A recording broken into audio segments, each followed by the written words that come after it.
한 사람 개인이 됐든 사회든 국가든 신뢰를 잃어버리게 되면 아주 치명적인 타격을 받을 수밖에 없습니다. 특히 사회생활을 하면서 얼마나 신뢰할 수 있는가 하는 이 신용도는 그 어떤 것보다도 중요하다고 할 수 있습니다. 요즘엔 여러 가지 방법을 통해서 개인의 신용도를 측정하는 게 있어요. 예를 들자면 카드나 대출을 한 후에 얼마나 잘 갚고 있는지, 또는 이 사람이 갚을 수 있는 능력이 얼마나 되는지, 이런 것들을 종합적으로 평가를 해서 신용 등급이 나오기도 합니다.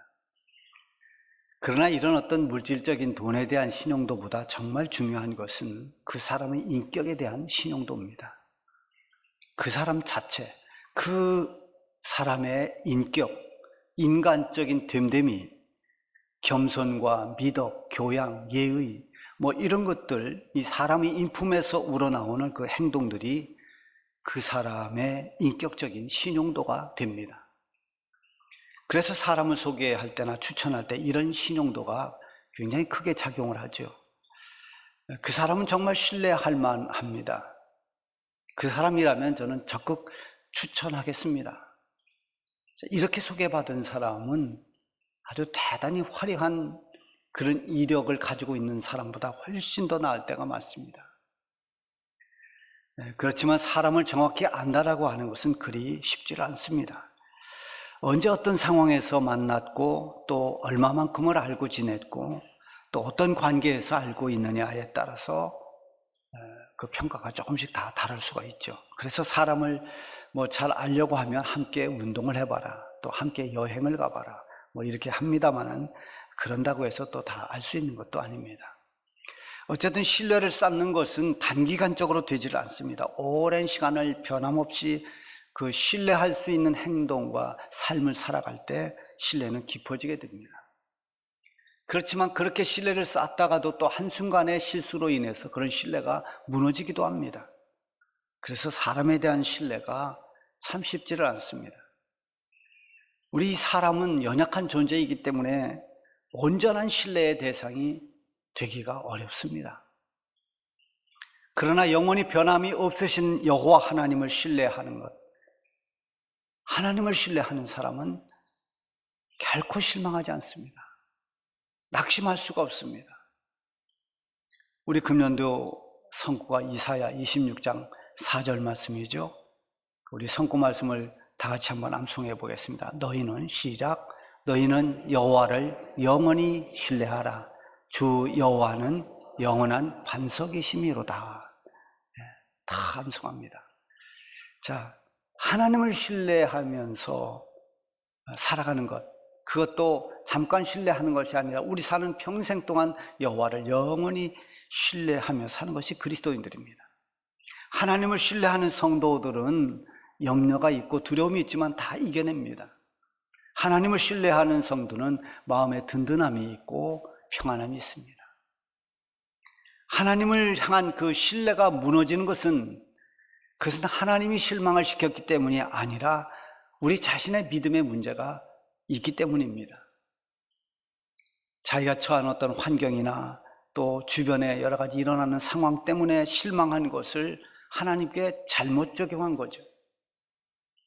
오늘 말라기서에 나오는 이 이스라엘 백성들은 부조리한 세상을 이렇게 보면서 하나님을 원망했고 또 자신들도 하나님의 뜻을 떠나서 자기 생각대로 죄 가운데 그렇게 살아가고 있었습니다. 그때 하나님께서 말라기 선지자를 통해서 그들의 잘못된 생각을 바로잡습니다. 이스라엘 백성들이 하나님께서 예언하신 대로 70년의 바벨론 포로 생활을 마치고 다 귀환했습니다. 과거의 성전 같은 화려함은 없지만 그래도 성전이 재건이 되고 뭔가 새로운 세상이 펼쳐질 것 같았는데, 그리고 하나님의 영광이 임하기를 바랬는데 그런 기대는 전혀 이루어지지 않았습니다. 오히려 하나님의 백성들의 영적인 부패는 더 심해지고 결국 하나님의 경고를 듣게 됩니다. 이렇게 암울한 상황에서 하나님의 백성들은 하나님께 대한 회의가 깊어졌습니다. 정말 하나님 살아계시는가? 하나님 섬기는 이 일이 소홀해졌습니다. 그리고 그것도 다 신앙이 이제는 변질되어 버렸습니다. 그거를 입증하듯이 오늘 말라기서에 보면은 하나님 말씀에 대해서 부정하거나 또는 의심하는 내용들이 몇 가지가 나오는데 그것이 오늘 본문과 다 연결되어 있습니다. 먼저는 하나님께서 어떻게 우리를 사랑하셨나이까 이렇게 말합니다. 근데 이건 궁금해서 묻는 질문이라기보다는 하나님이 내가 너희를 사랑하였노라 하는 이 말씀에 대한 반박입니다. 하나님이 우리를 사랑하셨다고요? 언제 하나님이 우리를 사랑했습니까? 하나님 사랑하는데 우리가 이 꼴입니까? 이제 이런 식입니다. 여러분, 과거에는 너무 어렵게 살다 보니까 자식들을 입양시키는 경우가 많았어요. 그래서 입양을 보냈던 부모가 훗날 자식을 만나서 이렇게 말합니다. 나는 한순간도 너를 잊어본 적이 없다. 그래도 내 마음속에 가장 사랑하는 건 너다. 우리가 다 굶어 죽게 됐을 때 너라도 굶지 않게 하려고 너를 입양 보냈다. 그 말을 듣고 어머니가 나를 그렇게 생각했다고요? 저는 믿을 수가 없어요. 이런 식인 것입니다. 이스라엘 백성들이 하나님 사랑했다고요? 저희를 사랑했다고요? 언제 하나님이 우리를 사랑했습니까? 우리는 포로로 끌려갔었고 포로 생활하다가 이제 돌아와서 지금 생활도 어렵고 이 세상은 악으로 가득 찼는데 뭘 하나님이 우리를 사랑했단 말입니까? 이런 겁니다. 하나님께서 다른 말씀하시지 않고 내가 많은 백성 가운데서 너희를 나의 백성으로 삼아 주었다라는 이 말씀으로 대답을 하십니다. 여러분, 하나님의 택함을 받았다는 것은 그것은 그 한 가지만 해도 우리에게 있어서 하나님이 우리에게 주신 사랑이 너무나 크고 과분한 것입니다. 우리가 어떻게 하나님의 백성이 될 수 있는 자격이 있습니까? 근데 하나님이 너를 택하여 내 백성 삼았다, 내 자녀로 삼았다. 이것 하나만 해도 하나님이 우리를 얼마나 사랑하는지를 이미 보여주신 것입니다.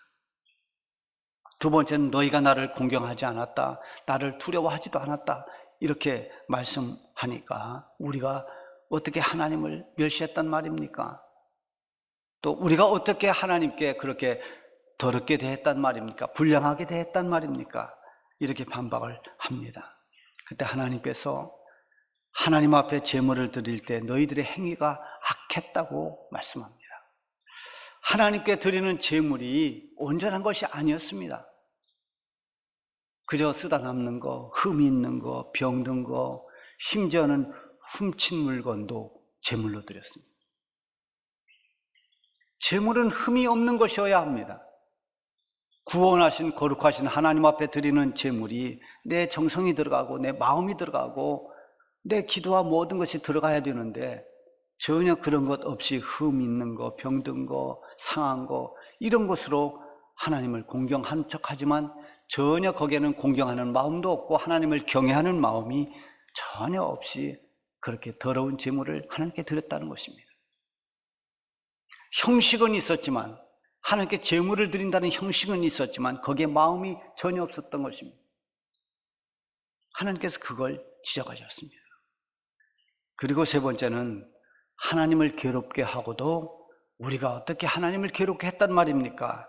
여기 이제 어떻게라고 번역이 되어 있지만 사실 우리 말의 뉘앙스는 언제가 더 와닿을 겁니다.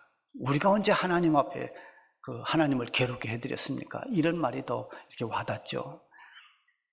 내가 하는 행동이 하나님을 괴롭게 하는 줄 모르고 하는 것들이 참 많습니다. 내가 하는 그 행동이 하나님을 괴롭게 하는 것, 그것은 영적인 무지에서 나온 것입니다. 나는 옳다고 소리 지르고 나는 정의롭다라고 말하는데 하나님 보실 때는 안타깝고, 네가 왜 너를 낮추지 못하고 왜 이렇게 겸손하지 못하고, 하나님 보실 때 참 안타까운 일들이 많습니다. 나는 잘났다고 말하는데 하나님 보실 땐 너무 안타깝습니다.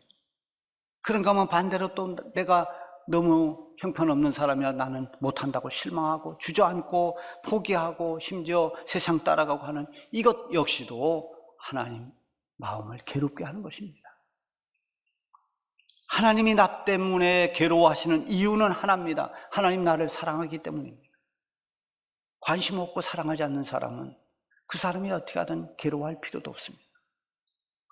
내가 잘 되기를 바라시기 때문이고 내가 더 온전한 하나님의 사람이 되기를 원하시기에 하나님께서 괴로워하시는 것입니다. 네 번째는 어찌 하나님의 것을 도둑질했느냐, 이 말씀에 우리가 어떻게 하나님의 것을 도둑질했단 말입니까? 우리가 언제 하나님 거 훔쳤습니까? 이렇게 반박한 것입니다. 그때 하나님께서 너희가 도둑질한 것이 11조가 봉헌이다 라고 말씀하십니다.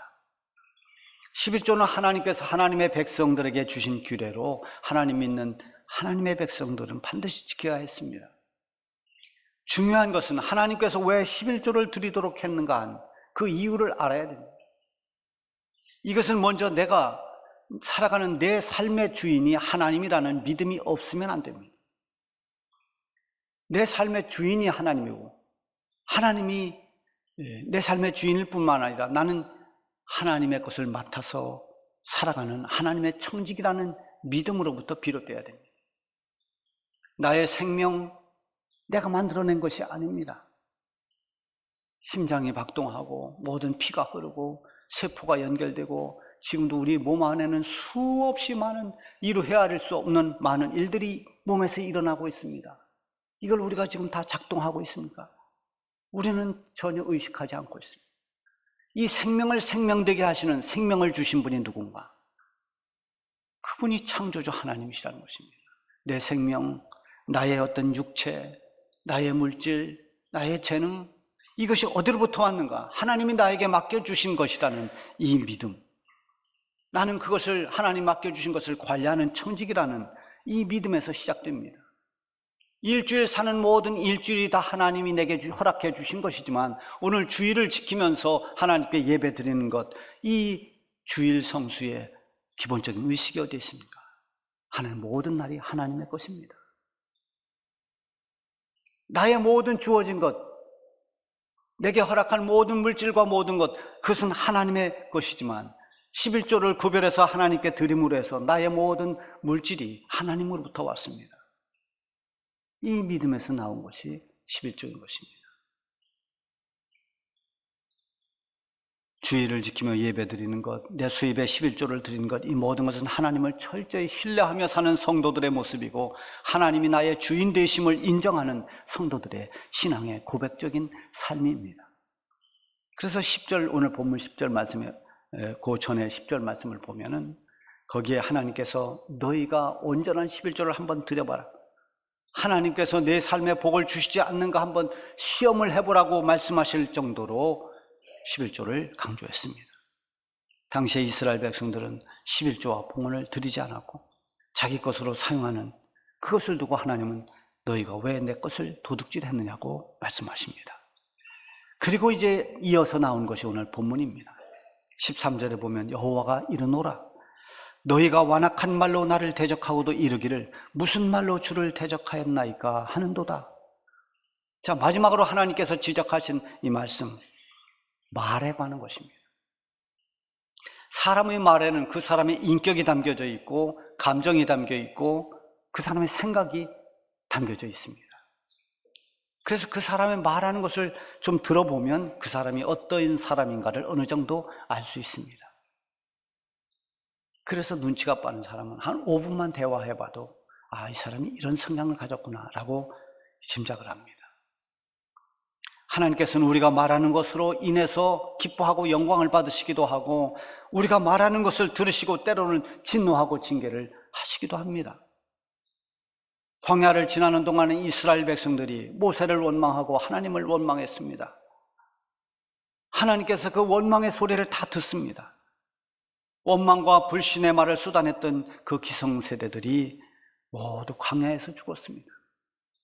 하나님께서 약속해 준 그 약속의 땅, 그렇게 꿈꾸는 가나안 땅에 들어가지 못하고 다 광야에서 죽고 말았습니다. 그들이 한 말은 이것입니다. 왜 우리를 애굽에서 이끌어내서 이 광야로 인도하여 여기서 우리를 죽게 만드느냐? 차라리 애굽으로 돌아가는 것이 낫다. 차라리 애굽에서 죽었더라면 좋을 뻔했다. 차라리 이 광야에서 죽었으면 좋겠다. 이런 말들을 그들이 원망의 말로 쏟아냈습니다. 이런 말을 들은 하나님께서 이렇게 말씀하십니다. 너희 말이 내 귀에 들린 대로 내가 너희에게 행하리니. 참 무서운 경고의 말씀입니다. 너희가 한 말을 내가 다 들었다. 너희가 말한 그대로 내가 행할 것이다. 이게 심판의 말씀입니다. 그래서 그들은 그 기성세대들이 다 광야에서 죽고 한 사람도 이 갈렙과 여호수아 외에는 가나안 땅을 밟아보지 못했습니다. 우리 말 속에도 언제나 우리가 어떤 생각을 하는지, 어떤 믿음을 가졌는지 그 말 속에 우리의 신앙이 담겨져 있습니다. 믿음의 고백이나 불신앙, 이게 다 말을 통해서 나옵니다. 말라기 선지자 시대의 백성들이 한 말을 하나님께서 완악한 말이라고 했습니다. 그들이 어떤 말을 했는가? 14절, 15절에 나와 있습니다. 조금 더 이해하기 쉽게 그들의 한 말을 세번역으로 읽어보면 이렇습니다.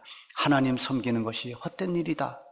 만군의 주 앞에서 그의 명령을 지키며 죄를 뉘우치고 슬퍼하는 것이 무슨 유익이 있단 말인가?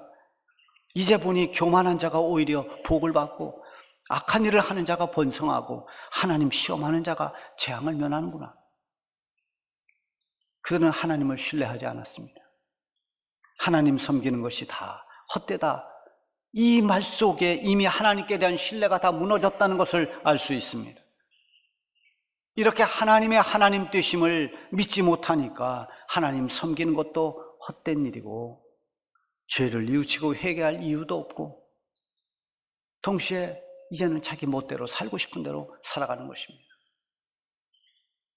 교만한 자와 악한 자들이 망하지 않고 오히려 그들이 복을 받는 것처럼 보이고 하나님 무시하고 도발하는 자들이 당장 벼락을 맞든지 아니면 어떤 그 하나님 모독하던 그 입의 혀가 굳어버리든지 이런 어떤 심판이나 재앙이 임해야 되는데 아무렇지도 않게 살고 있습니다.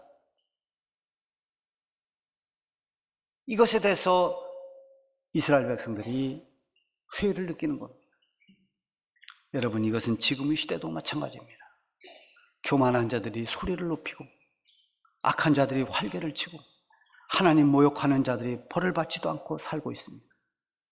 그렇다고 해서 하나님 섬기는 거 다 소용없다. 우리도 아무렇게나 살자. 그렇게 말한다면 바로 그것이 하나님 들으실 때의 완악한 말이라는 것입니다. 여러분, 신학을 공부하다 보면 신정론이라는 신학 이론이 있습니다. 이 신정론이라고 하는 것은 선하신 전능하신 하나님이 존재하신다면 왜 세상에 악이 이렇게 존재하는 것일까? 이것을 다루는 학문입니다. 여기 보면 이 신학 이론에 의해서 여러 가지 변증이 나옵니다. 이렇다 저렇다 다양한 답변들이 있습니다만은 이런 학문적인 답변만으로는 완벽할 수가 없습니다. 저는 이런 학문적 이론에 앞서서 더 중요한 것은 우리가 정말 하나님께 대한 신뢰가 있는가, 우리는 하나님을 정말 확실하게 믿고 있는가 하는 그게 더 중요합니다. 하나님은 전능하신 창조주이십니다. 하나님은 나를 구원해 주신 구원의 하나님이시고 은혜의 하나님이십니다. 하나님은 지금도 계속 이 세상의 악과 고난 속에서도 하나님의 섭리는 계속되고 있습니다. 그리고 마지막에 모든 걸 심판하실 심판주는 하나님이십니다. 이 믿음을 가지고 있어야 됩니다. 이 믿음이 흔들리지 않아야 됩니다. 이 믿음이 확고하면 이 세상에 어떠한 불합리하고 이해할 수 없는 모순과 악이 존재한다 하더라도 흔들리지 않습니다. 억울한 박해와 고난을 받으면서도 왜 우리가 하나님 잘 믿는데 왜 우리가 예수 그리스도 안에서 살아가는데 이렇게 박해를 받아야 되느냐고 원망하지 않았습니다. 끝까지 그 박해를 견뎌내면서 믿음을 지키고 순교했던 이 초대교회 성도들, 우리의 앞서간 믿음의 선조들 다 이 같은 믿음으로 승리한 것입니다. 하나님이 전능하신 하나님이시고 나를 구원해 주신 구원의 하나님이시고 하나님의 섭리 가운데 지금 세상은 이 악해도 하나님 섭리 중에 있고 마지막 하나님은 심판하실 것이다. 그때가 올 것이다. 말라기 시대의 백성들이 불신앙과 원망의 말로 하나님 보시기에 악한 말, 완악한 말을 하는 사람들이 많았지만은 그런 가운데서도 정말 진심으로 하나님을 경외하고 하나님 여호와의 이름을 존중하며 존귀히 여기며 살아가는 그런 사람들이 있었습니다. 그 사람들은 하나님의 심판의 때를 기다리면서 피차 격려하면서 인내했습니다. 그래서 16절에 보면은 그때 여호와를 경외하는 자들이 피차 말하며, 여호와를 경외하는 자들이 서로 격려하며 우리 잘 참아내자, 견뎌내자, 믿음으로 이겨내자. 여호와께서 그것을 분명히 들으시고 여호와를 경외하는 자와 그 이름을 존중히 여기는 자를 위하여 여호와 앞에 있는 기념책에 기록하였느니라. 하나님께서 어둠의 때에도 하나님을 경외하는 자들의 말을 들으셨습니다. 사람들이 하나님에 대한 회의와 불신으로 완악한 말을 할 때도 믿음의 말을 했던 그들, 하나님을 경외하고 여호와의 이름을 존중히 여겼던 그들을 기념책에 기록했다라고 하는 것은 하나님이 그들을 결코 잊지 않고 그들을 기억하신다는 것입니다. 그리고 그들에게 말씀하십니다. 나는 내가 정한 날에 그들을 나의 특별한 소유로 삼을 것이요, 또 사람이 자기를 섬기는 아들을 아낌같이 내가 그들을 아끼리니 그때 너희가 돌아와서 의인과 악인을 분별하고 하나님을 섬기는 자와 섬기지 아니하는 자를 분별하리라. 이 분별한다는 그 원어를 보면 깨닫게 된다라는 의미가 있습니다. 내가 정한 날이라고 하는 것은 하나님께서 정하신 심판의 때를 말합니다. 그때가 언제냐? 마태복음 24장 36절에 보면 예수님께서 그때는 천사도 누구도 모르고 오직 아버지 하나님만 알고 계신다고 그랬습니다. 우리가 비록 그때를 알지 못하지만 하나님의 때가 되면 끝까지 믿음을 지키고 하나님을 경외한 자들을 하나님께서 하나님의 특별한 소유로 삼으시고 그들을 정말 자식을 아끼는 것처럼 그렇게 아낄 것이라고 말씀하셨습니다. 그리고 지금은 의인과 악인이 구별되지 않고 하나님을 섬기는 자와 섬기지 않는 자가 구별 없이 혼재되어 있을 뿐만 아니라 때로는 믿는 사람이 고난을 받고 불신자들이 더 형통하게 되는 이런 모순처럼 보이는 상황 속에서 우리가 살아가고 있지만 하나님의 때가 되면 그 모든 것을 분별하게 되고 구별할 수 있게 되고 깨닫게 된다는 것입니다. 우리가 살고 있는 세상에서는 우리가 다 알 수 없는 일들이 너무 많습니다. 그럼에도 불구하고 하나님은 지금도 우주 만물을 섭리하고 주관하고 계십니다. 하나님의 정하신 때가 되면 모든 것은 다 드러나게 되고 그때 모든 것을 우리는 알게 되고 깨닫게 될 것입니다. 하나님의 때가 있습니다. 그때는 반드시 올 것입니다. 그때를 기다리면서 흔들림 없이 하나님을 경외하며 하나님을 존귀히 여기면서 살아가시기 바랍니다.